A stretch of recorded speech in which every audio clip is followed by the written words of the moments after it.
My friends, hello and welcome to a very special SpeedLore bonus video, where today we're going to watch and provide commentary on the top 2 fastest GoldenEye Agent any percent speedruns ever performed. Many have asked for some full game speedrun, SpeedLore type content, and hopefully this is just the beginning of that. There's been a recent boon in activity in real-time attack speedruns, also known as RTA, or full game speedruns, in particular in the Agent category, the easiest difficulty, beating the game from dam to cradle.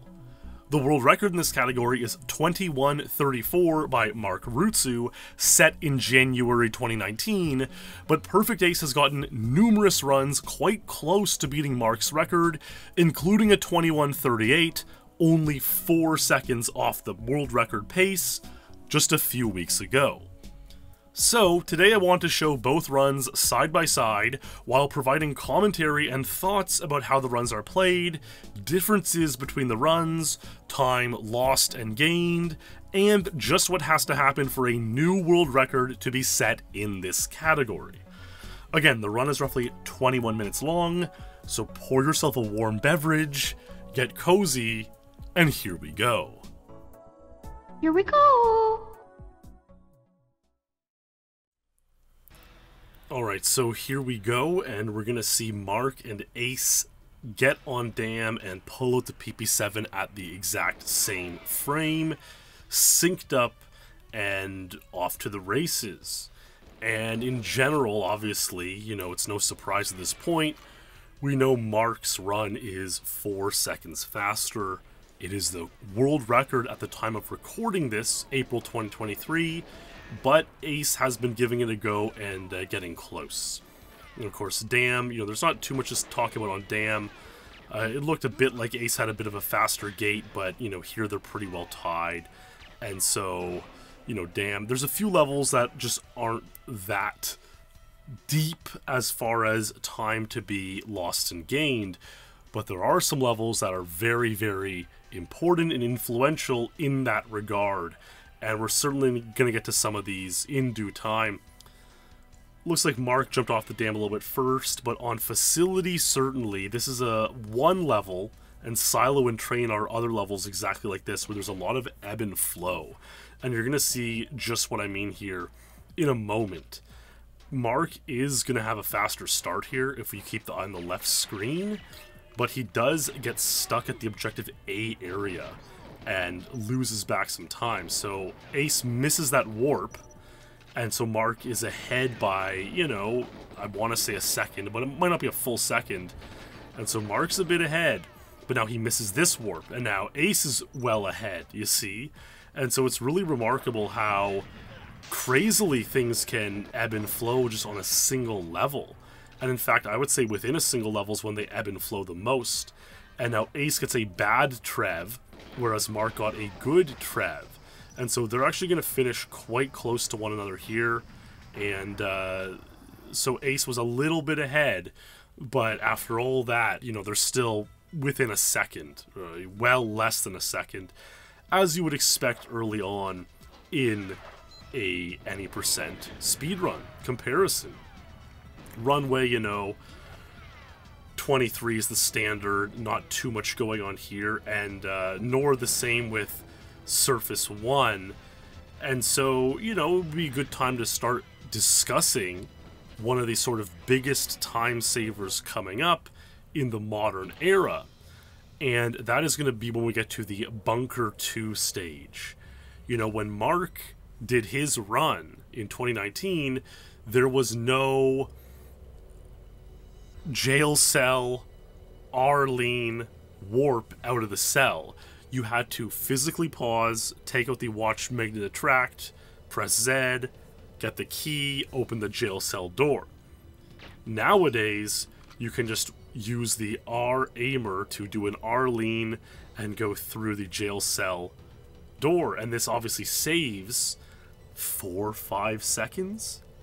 It's a little bit complicated because there's a lot of time with the cycles of the guards who have the keys, which you need on that level. But yeah, we'll get into that more once we get closer. We see Ace is a little bit ahead here still. You know, you can lose 2 seconds by missing the warp here. And so we'll take a look here, see if either of them do. No, they both hit it.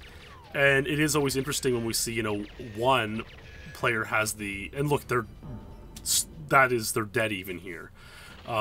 Ace was using the sniper rifle, while Marc was using the KF7. So that's always interesting. And then Bunker 1, you know, it's amazing to me watching these guys attempt runs, how consistently they get 18 seconds. Shooting out the guards there helps immensely. You know, usually back in the day you would just kind of pause and hope for the best, but yeah, they can get 18 pretty consistently there. And it looks like Marc even got, you know, a little bit of a extension on his lead here. Silo is another level where there is a lot of ebbing and flowing, and we'll see if we can notice anything here. I do find it interesting how they're both using the Japanese version. I suppose in general that's because Train is like better on Japanese than English, but and you know, better than PAL as well. PAL's great on Train, but overall not so much. So that's my guess why they're using Japanese. We see Marc appears to be about a second ahead here, and he's still plowing through.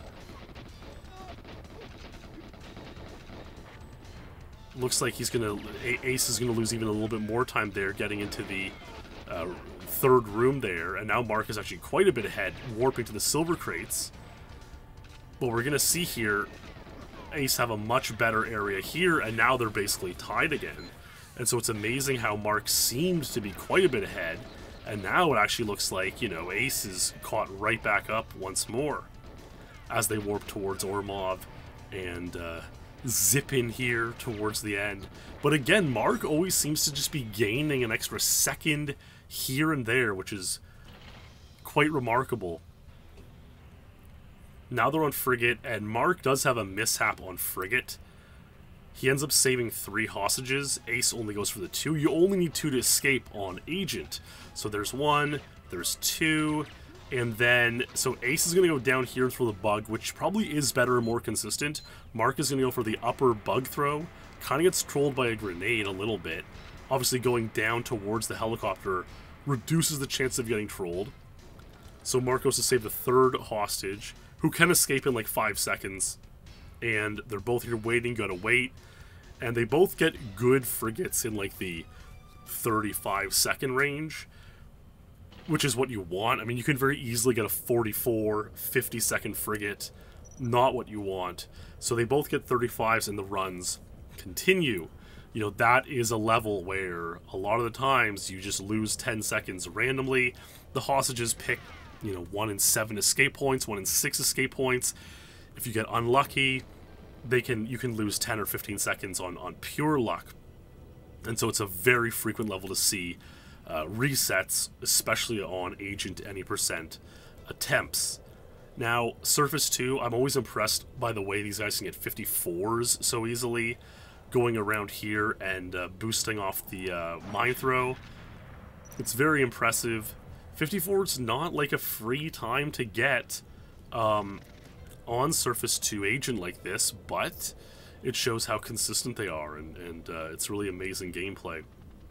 But yeah, now here on Bunker 2, we're going to see the difference with the pause with Marc on the left, because the R-lean jail cell warp strategy wasn't invented yet. So Ace goes for it and actually misses it once, twice, and then backs up and goes for it again, but we can see Ace is now out before Marc. And so obviously that was a gain. That's a big time gain, and it's certainly the most Ace has been ahead of Marc at any point. But, you know, Marc's got to kind of double back for the key. Ace got the key before the VHS tape, and now we see Ace, I would say 1 or 2 seconds ahead here. And so that's very notable, right? That's the time save. That's the idea of, you know, at least partially why people are playing this category again, because there is a time save that is consistent, and so everyone should be able to, you know, save 5 seconds on their any percent run. Now, Statue is I think it's probably the most important level on an Agent speedrun, I would say, and a lot of it is luck. These guys, you know, Agent any percent, they're going to try all the strategies. They're going to attempt the Trev shot. Now, personally, I almost think it's foolhardy to attempt it in general in an RTA speedrun, but that being said, if you're going for the world record in any percent, you kind of gotta do everything you can to save time. The Trev shot, you shoot Trev, he hopefully doesn't pass away. If he does, you fail. You have to hit a limb on Agent, which is quite hard from afar. You have to hope he gets a good recovery, which is not the most common on Agent with a limb shot. It actually looks like Marc really has caught up quick here. They both shoot Trev. You see Marc got the best reaction, whereas Ace had a limb reaction, which is 1 or 2 seconds slower, and so Marc is back ahead here once again. Marc's objective B comes up about 1 second earlier, and they carry on. And now, not only is the Trev shot sort of a very important point on an any percent speedrun, but the flight recorder is even more important. And the flight recorder is actually very important on all categories of RTA in GoldenEye, because it can spawn randomly in one of 9 locations, and some locations are just so much better than the others. If you get one of the best 2 locations, you're in great shape. And if you don't, you're going to lose. If you had like the 4th or 5th best location, that's like 5 seconds lost. And so remember, Ace was ahead by about a second going into this level, and now we're going to see what essentially becomes the difference for their entire speedrun here. So Marc gets the 3rd best flight recorder, Ace gets the 4th best, and so they were roughly 1 second difference. And now, let's see, Marc is out into the fatal at 10:31, Ace 10:35. There's a 4 second difference. And that alone is what ends up being the difference in these speedruns. We will see a bit more, ebb and flow again, but statue cannot be understated when it comes to Agent any percent speedrunning. It simply cannot. And that was like, Ace still got the 4th best flight recorder. If he got like the 8th best, you're going to lose 10 seconds. And it's basically GG if you're going for the world record. Now, if you're, these guys have times in the mid-21s. If you have a time, in the mid-22s, you could still potentially improve your own personal record with a bad flight recorder on statue. But it's just so important in all regards. And I won't belabor the point here, but Streets gives us a good opportunity to look at the timer on screen, and we can clearly see that Marc on the left is 4 seconds ahead at this point. And I think Ace might make up 1 or 2 in the next couple levels, but then Marc makes them right back on control, as you'll see. I mean, Marc has an absolutely insane control, but Streets is a pretty pure strafing level. You're almost always going to get 115 in these RTA attempts. You're usually not playing control style 2.x to save a 1/3 of a second to start, which is common on Streets. So, 114 and certainly a 113. I don't think anyone's ever gotten a 113 in an RTA run.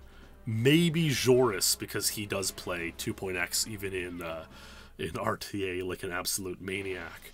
But yeah, again, we see here on Depot, Marc, the lead just seems like it's really growing. Now, of course, it's not insurmountable in any regard. In theory, we do know, of course, the end results of this run. But here Marc goes for the train shot, and Ace also goes for a bit more conservative, taking more shots, and Ace hits it, whereas Marc doesn't.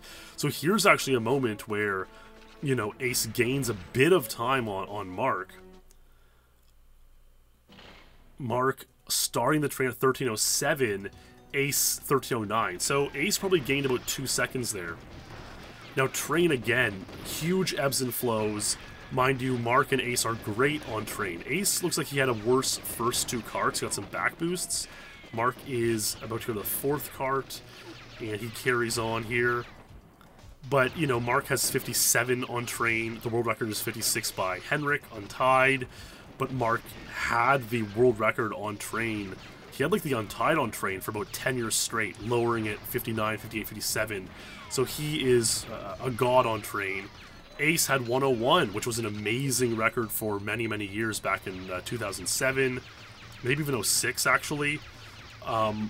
So these guys know how to play train, and train, you know, if I'm playing train in RTA, I'm losing 10 seconds to these guys, and most others are also losing 10 seconds to these guys, but they can pull out times of like 106, 107 pretty regularly. Neither of them needed to shoot Ormov there, I believe, which is great. If you're a bit slow at the locks, you will have to stop, shoot Ormov, and then exit the train, and that obviously costs like 3 seconds. So, yeah, once again, looks like they were roughly even on train, about a 2-second difference as they carry into jungle. Jungle can, you know, win and lose a lot of time as well. You want a decent Xenia battle, but certainly train is a place where a lot more time is to be won and lost, and when watching Marc and Ace, you know, they are among the, well, they're among the best GoldenEye players in the world, but also among the best train players in the world. And it's kind of one of those things where, like, train is a level that you have to be very good at in order to get a good RTA time, just because you can easily lose 10 or 15 seconds if you're an average or below average train player. Marc is on ghost health here, which is absolutely insane. Easily could have passed away and lost the entire run. You wonder, like, one more hit and that would have happened, which is in a way crazy, but in another way, you know, he would have just kept grinding and going for a new time. So yeah, Marc is still about 2 seconds ahead, and his control is unbelievably remarkable. Marc ends up getting 4 minutes on control, whereas Ace gets 4:02. Now, 4 minutes, you know, at a time, and I mean, you know, you can go back far enough in history, and anything was the world record, but 4 minutes was the untied world record by Boss in, like, 2004, 2005, and it's sort of, you know, cemented in my memory, at least, because Speed Demo's archive very briefly had, like, a listing of GoldenEye single-level records, and hasn't been updated in 20 years, but Boss's 4 minutes is the record there, from, you know, all this time ago. And so 4 minutes is this iconic control time, and the fact Marc gets it in an RTA run is mind-blowing.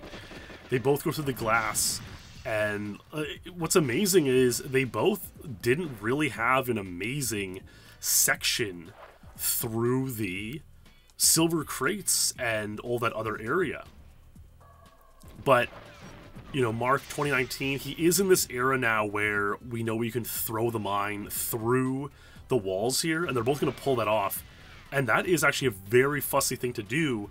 That, especially the throw into the, you know, deep console room. That one just now that they both pulled off is not as difficult, but the other one is really, really challenging, especially if you're out of practice. It's probably one of the tricks that's, like, easiest to get rusty on, and so, you know, if you're doing RTA attempts, you'll want to really, really practice that a lot and make sure that you are familiar with the exact sort of angle of throw, and you know, just make sure that you're able to detonate at the right time and look away in the right, you know, manner so that the mine doesn't unload. But yeah, now they're protecting that, so it's, like, impossible to kind of tell how far apart they are here. But the advantage of that whole being able to complete Objective C, which is the mainframes, like, before the ending, like, they're already both completed it. The advantage of that is that you can get a very consistent ending now. If you just leave Natalia, you know, at sort of a certain pattern after she completes Objective B, her hacking objective, you can generally enter the lift 17 seconds after her last message fades. And now, I believe Marc does YOLO it. he decides, I'm just going to go in at 17 seconds and hope she completes. So he doesn't see objective A on screen. That is like kind of irregular for an RTA attempt. Like if you were in a marathon setting, you would never do that because there's a chance she doesn't complete. It is much more consistent with this, technique now.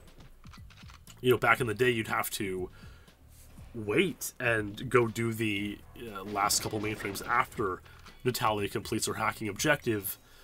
But, nowadays, of course, you just go for it. And so I believe Marc probably gains like 1 second on Ace there, if not 2 seconds. So B completes for Marc, and B completes for Ace. It looks like there's still about 2 seconds apart. But this ending part where Marc YOLOs it is sort of... So here he goes. Leaves here, 1910, so he can go in at 1927. Ace, 1913, so maybe he was about 3 seconds behind. Probably lost a second in comparison to Marc in the sort of midsection of the control. And then he's going to lose one more at the end here, because Marc YOLOs it, objective A appears on screen for a frame, but Ace fully waits for it to appear, and then goes in. And there's 1 more second, and that is 2 seconds difference. And that is exactly where we're back on to the 4 second difference that set Marc and Ace apart here. And that's all it comes down to. Caverns can be tricky. Like, you can get stuck behind Trevelyan if you get, like, really bad luck and he runs quickly through the... Oh, look, Ace actually just threw a mine down there, which is, like, new tech. Saving, like, 1/3 of a second because it lowers the lag on the spiral here. Obviously, 1/3 of a second isn't 4 seconds, so he's not going to make up the whole thing.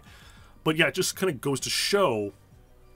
reaffirming that, there is new tech around, and we've seen a bit of it here and on Bunker 2 and so on, from when Marc got the world record. And so that new tech is what great players would hope to take advantage of in order to beat Marc's time.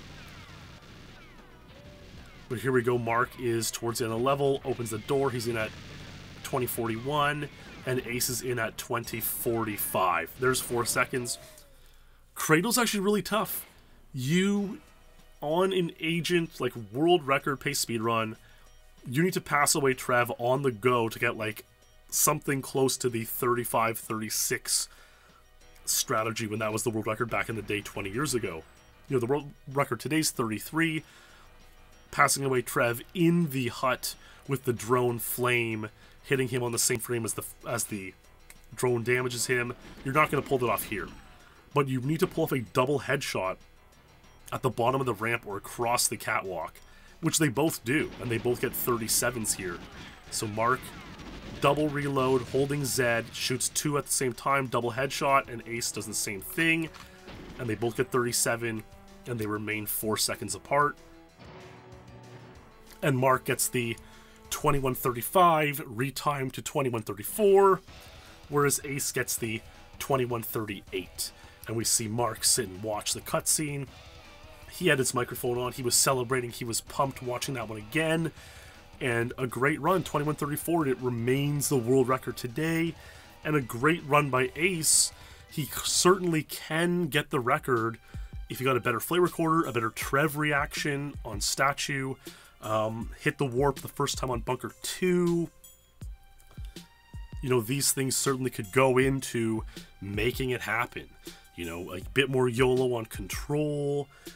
And yeah, there's still tons of ebbs and flows. We could see them lose 1 or 2 seconds here or there, catching up on Facility and Silo and Train. And so, certainly something in the 2120s is possible. It would be pretty amazing, it would be pretty intense, but it's certainly possible, and I hope to see it at some point this year. So, there was some commentary and thoughts on the recent Ace 2138 versus Marc's 2134. Honestly, both these runs are super insane and are pretty close to ideal as far as Agent any percent runs go. Marc's may have been ideal or even perfect, all things considered for the time it was set. Yeah, there were a couple mistakes here and there, but with stuff like Statue 223 and Control 4 minutes, It's just truly insane. It's hard to ask for a better run. But the Bunker 2 Jail Cell Arlene Warp definitely saves 5 seconds, and so Marc's run is no doubt beatable. It may take a Herculean effort, or it could happen tomorrow. Our pal True Faith, who has the 3rd place time, has also been playing the category, and who knows, even though Marc has been pretty quiet himself lately, perhaps he will awake from his slumber, as he is always bound to do, and he could be a threat to make something happen in this category as well. If you enjoyed this commentary, I'm going to post another commentary rewatching my own Agent Any Percent run from 2014, which is still a top 10 time in that category, to my Patreon page, SpeedLore on Patreon, so check that out if you're interested and want to support my work. With all that being said, thank you for watching, stay true my friends, and I'll see you in the next stream or video.